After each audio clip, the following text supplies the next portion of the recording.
లేచా, ఏం పూజారి నన్ను రాజు అనే, గుద్దు నిండి బచ్చాలు తిని నువ్వు రాజు అంటావాలి అని.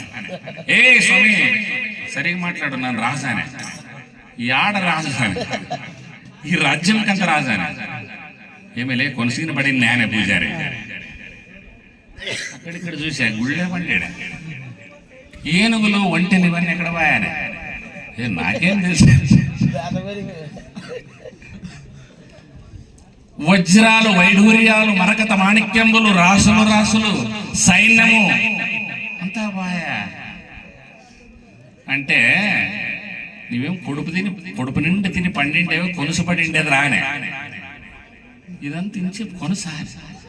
ఏం స్వామి బలాఢ్యులు నా కొడుకులు 7 మంది, నా ఇంటి ముందు సైన్యం ఎంత, మంత్రులు ఎక్కడ పోయా అంటే లేస్తలేదు.